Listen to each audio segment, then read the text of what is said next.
사랑하는 성도 여러분, 오늘은 수요일 날입니다. 새벽 기도회 하나님 앞에 함께 드리도록 하겠습니다. 사도신경으로 함께 신앙을 고백드리시죠.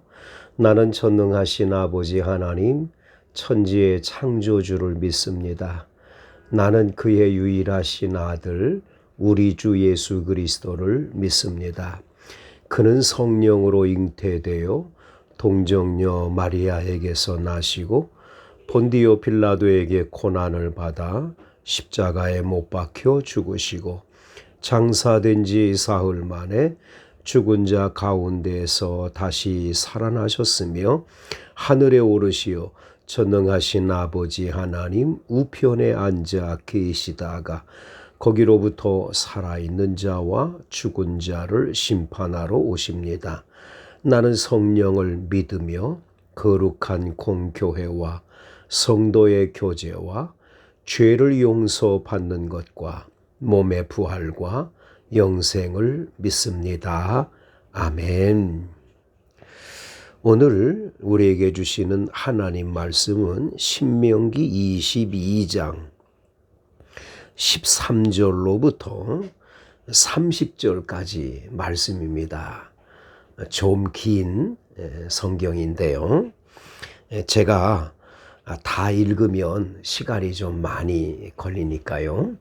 여러분들께서 나머지는 좀 개인적으로 좀 설교 마친 다음에 기도 끝내고 읽으시면 참 좋을 것 같습니다.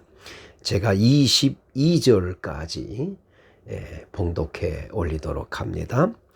누구든지 아내를 맞이하여 그에게 들어간 후에 그를 미워하여 비방거리를 만들어 그에게 누명을 씌워 이르되 내가 이 여자를 맞이하였더니 그와 동침할 때에 그가 처녀임을 보지 못하였노라 하면 그 처녀의 부모가 그 처녀인 표를 얻어 가지고 그 성문 장로들에게로 가서 처녀의 아버지가 장로들에게 말하기를 내 딸을 이 사람에게 아내로 주었더니 그가 미워하여 비방거리를 만들어 말하기를 내가 네 딸에게서 처녀임을 보지 못하였노라 하나 보라 내 딸의 처녀의 표적이 이것이라 하고 그 부모가 그 자리 옷을 그 성읍 장로들 앞에서 펼 것이요. 그 성읍 장로들은 그 사람을 잡아 때리고 이스라엘 처녀에게 누명을 씌움으로 말미암아 그에게서 은 100세겔을 벌금으로 받아 여자의 아버지에게 주고 그 여자는 그 남자가 평생에 버릴 수 없는 아내가 되게 하려니와 그 일이 참되어 그 처녀에게 처녀의 표적이 없거든 그 처녀를 그의 아버지 집 문에서 끌어내고 그 성읍 사람들이 그를 돌로 쳐 죽일지니 이는 그가 그의 아버지 집에서 창기의 행동을 하여 이스라엘 중에서 악을 행하였음이라 너는 이와 같이 하여 너희 가운데서 악을 제할지니라. 아멘.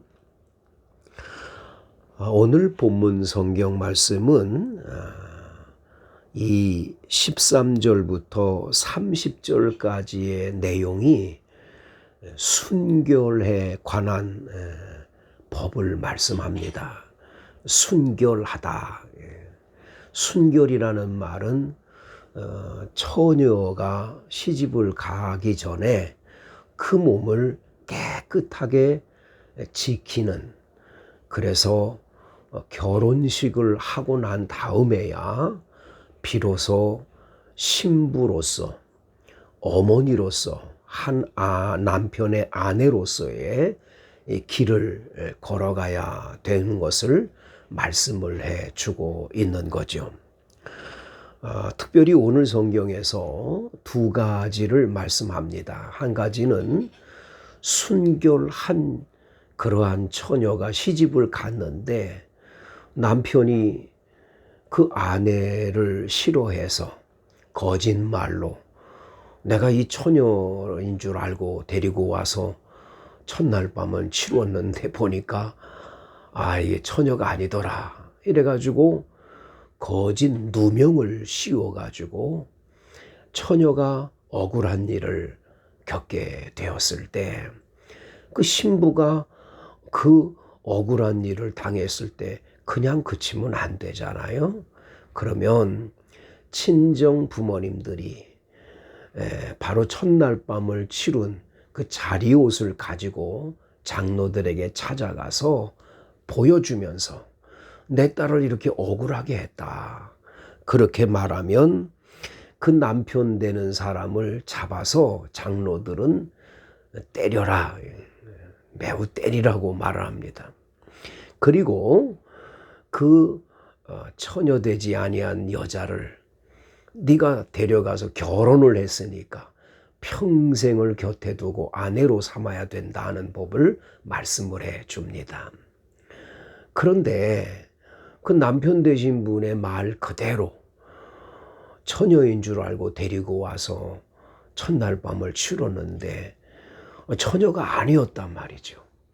그런 경우에는 아주 무섭게도 그 여자를 끌어내서 돌로 쳐 죽여라 이렇게 말하고 있습니다. 그러면서 이스라엘 중에서 악을 행하였기 때문에 이 악을 깨끗이 제해야 된다고 말씀을 하고 있는 거죠. 이 악을 제한다는 말은 모든 사람들이 이렇게 악한 행동을 끊임없이 하면 안 되는 거예요. 순수하고 깨끗하게 가정을 지키고 순교를 지키고, 그래서 이스라엘의 혈통이 참으로 복된 혈통이 돼야 됨을 이야기해 주고 있는 거죠. 22절부터 30절까지 말씀에는 남자와 여자분들이 선을 넘어서 순교를 지키지 않고 남편 몰래 아내 되는 분이 바람을 피웠다든지, 아내가 용납지 않은 남자가 잘못된 죄를 범했다든지, 이러한 불륜에 대한 문제를 아주 무섭게 다루십니다. 성경에 보면 24절에 너희는 그들을 둘 다 성읍 문으로 끌어내어 그들을 돌로 쳐 죽일 것이니 그랬습니다. 돌로 쳐 죽여라 이렇게까지 말씀합니다. 처녀인 여자가 남자와 약혼한 후에 어떤 남자와 정을 통했다. 용납할 수가 없다라는 거예요. 가만둘 수가 없다라는 거죠. 아주 무섭게 다루심을 봅니다. 25절에는 만일 남자가 어떤 약혼한 처녀를 들에서 만나서 이 악한 행동을 했을 때에 처녀에게는 아무것도 행하지 말 것은 처녀에게는 죽일 죄가 없다라는 거예요. 왜냐하면 이 들에서는 사람이 없잖아요. 소리를 질러도 누가 와서 보는 사람이 없으니까 참 안타깝죠. 그러니까 그 여자한테는 해가 없는 거예요. 못된 짓을 한 남자가 못된 짓을 했기 때문에 그 남자만 쳐서 죽여라 이렇게 말씀을 합니다. 28절 만일 남자가 약혼하지 아니한 처녀를 만나 그를 붙들고 동침하는 중에 두 사람이 발견되면 그 동침한 남자는 그 처녀의 아버지에게 은 50세겔을 주고 그 처녀를 아내로 삼을 것이고, 그가 처녀를 욕보였은즉 평생 동안 그를 버리지 못하게 하라 이렇게 법으로 규정하고 계시는 걸 보게 됩니다. 여러분, 오늘 우리 시대의 가장 큰 문제가 어디에 있습니까? 전 세계 여러 나라의 가장 큰 범죄 가운데 바로 이런 남의 순교를 빼앗는 아주 악한 범죄, 이 음행의 범죄가 굉장히 많지요. 이런 이 악한 죄를 짓는 이런 이 모든 시대의 조율가, 이제는 남자와 여자와의 관계로 이런 것이 죄 짓는 것도 무서운데 그걸 도가 지나쳐서 남자와 남자끼리, 여자와 여자끼리도 이렇게 성범죄를 저지르는 일들이 그렇게 많이 일어나고 있는 시대지요. 어떻게 보면 지금 이 코로나19가 전 세계에 창궐된 일 중에 하나는 혹여라도 우리가 소돔과 고모라 성에 그 성도착증에 걸린 사람들, 특별히 소도마이스라고 해서 남자와 남자끼리 성관계를 맺는 동성연애, 이것 때문에 하나님이 유황불로 소돔과 고모라 성을 멸망시키지 않았습니까? 지금 전 세계의 여러 나라에서 동성연애가 무슨 죄냐, 동성연애 법을 통과해서 남자와 남자끼리 결혼하고 여자와 여자끼리 결혼하는 일이 이건 뭐 괜찮지 않냐 하면서 그거를 좋게 여기고 있는 시대. 참 이건 문제지요. 아마도 하나님께서 코로나19 같은 이 전염병을 통해서 우리 모든 인류에게 경고를 하는 건 아닐까. 요즘 저는 늘 묵상을 하면서 왜 코로나19와 같은 이러한 전염병이 만연됐나. 하나님 앞에 끊임없이 인류가 저지른 죄를 회개합니다. 용서해 주세요. 기도를 하고 있습니다. 우리는 여기서 이 순결의 법을 그냥 단순하게 남자와 여자의 관계 속에서 그냥 성을 이렇게 넘어서서 범죄한 것으로만 이 본문을 읽으면 영적인 해석이라고 하기가 어렵습니다. 성경을 읽어보면 이사야서나 예레미야서나 이런 모든 선지자들이 이스라엘 백성들이 하나님을 버리고 이웃 나라의 바알신이나 아세라신이나 몰레게 신 같은 신들을 데려다 그 신을 섬기는 행위를 순결을 잃어버린 여인으로 얘기를 합니다. 하나님과 이스라엘의 관계에서 하나님을 버리고 다른 우상을 섬기는 건 곧 뭐와 똑같냐? 간음의 죄를 짓는 것과 똑같이 보고 계시는 거지요.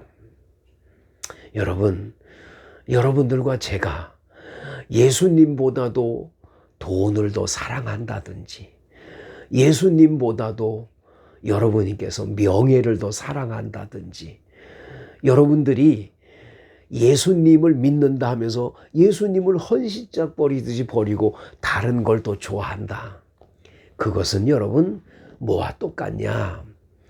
자기 남편을 두고도 바람을 피우는 여자, 또 아내가 분명히 있는데도 그 아내에게 범죄해서 불륜을 저지르는 바람난 남자와 똑같은 신앙적으로 영적으로 간음의 죄를 범하는 것이라는 걸 성경은 말씀해 줍니다.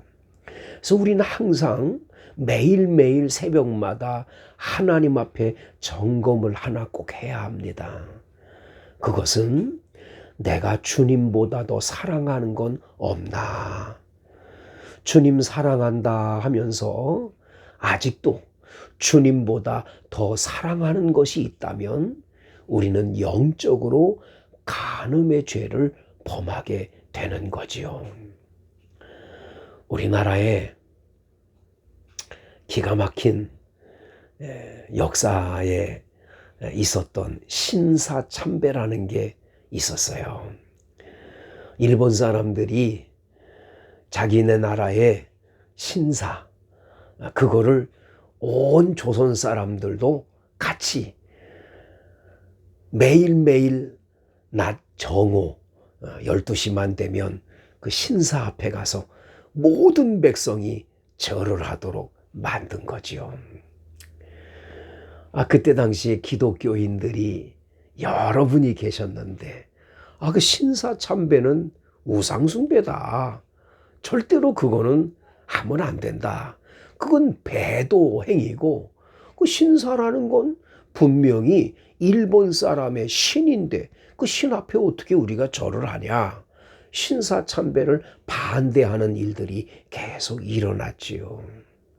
그런데 여러분, 우리 대한예수교 장로의 총회록을 쭉 읽어보면요, 안타깝게도 홍택기라는 목사님이 총회장일 때 총회 현장에서 이 홍택기 총회장님께서 신사는 신이 아니요, 그냥 국가적인 행위니 절을 해도 괜찮습니다. 이렇게 하면서 반대 의견이 있나요? 하고 반대 의견을 얘기를 할 때, 반대 의견을 낸다고 손을 들었을 때 순사들이 와서 다 잡아가는 거예요. 그냥 가면 이해하시오고는 호텔을 금방 두들기는 바람에 통과가 됐어요. 종회에서 통과됐다고 많은 분들이 신사참배하는 거예요. 많은 목사님들이 신사참배했습니다. 그런데 끝까지 무슨 소리냐? 신사는 그건 일본의 신이다. 어떻게 절할 수 있냐? 매를 맞아가면서 순교를 당하고, 주기철 목사님 같은 분은 나중에 굶어서 감옥에서 돌아가시잖아요. 신사 앞에 한번 절하면 산의 진미가 있는 이 밥 주겠다. 밥상 앞에다 놓고 신사 앞에 절하도록 만드는 거예요. 근데도 끝까지 믿음을 지키셨어요. 밥을 안 주니까 나중에 굶어서 그래서 돌아가셨습니다. 성도 여러분, 이렇게 훌륭한 신앙의 선배들이 지킨 신앙, 절대로 남편의 아내가 돼서, 아내의 남편이 돼서 어떻게 아내를 저버리고 남편을 저버리고 불륜을 저지를 수 있냐. 그런 것이 순결한 마음, 순결한 정신 아니에요? 그것처럼 하나님 아버지가 계신데 왜 하나님 아버지를 버리고 무엇을, 딴 것을 사랑하고 딴 것을 바라보냐. 내 신랑은 예수님이다. 신랑 대신 예수님, 끝까지 믿는 믿음으로 살아가는 것, 그게 우리의 신앙이 돼야 되는 거지요. 여러분 잘 알다시피 춘향전에서 그 변학도가 그 이몽룡 도령이 한양으로 올라간 다음에 이게 부임해가지고는 춘향이 보고 수총 들라고 그렇게 하지 않습니까? 매를 맞고 옥고를 치르고 가진 고생을 다 합니다마는 춘향이 절개를 끝까지 지키고 순교를 지켜요. 나중에 암행어사가 돼서 이몽룡 도령이 돌아오지 않습니까? 여러분, 신랑 대신 예수님이 지금 한양 갔듯이 하나님 우편에 앉아 계시지요. 그 예수님, 신랑 대신 예수님이 우리를 데리러 분명히 오실 거예요. 그때까지 순결한 신앙을 끝까지 지키고 있다가 신랑 대신 예수님을 아멘 주 예수여 어서 오시옵소서 하고 맞이하는 우리가 돼야지요. 예수를 믿는다, 하나님의 자녀다, 신랑 대신 예수님이다 그랬는데 하루아침에 변학도 같은 세상의 권력, 세상의 어떤 취미, 세상의 어떤 우리들이 잘못된 것을 주님보다도 사랑한다면 어찌 되겠습니까? 성도 여러분, 이 아침에 우리의 신앙을 점검해 봅시다. 주님보다도 사랑하는 것이 있나? 있다면 속히 버리고 오직 예수만을 잘 경외하고 섬겨서 신랑 대신 주님을 맞이할 때 기쁨으로 맞이하는 축복이 있기를 간절히 축원을 드립니다.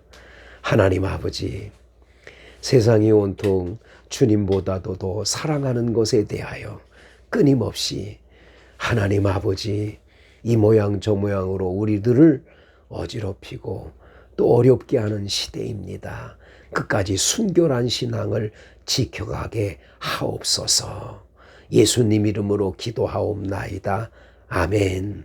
이제는 우리를 죄악에서 구원해 주신 우리 주 예수 그리스도의 은혜와 하나님의 사랑과 성령의 감동 충만 교통하심의 은혜가 순결한 신앙으로 살아가기로 작정하는 새벽 기도에 참여한 주의 자녀들 머리 위에 이제로부터 영원토록 함께 하시기를 간절히 축원하옵나이다. 아멘. 각자 자유롭게 기도하세요.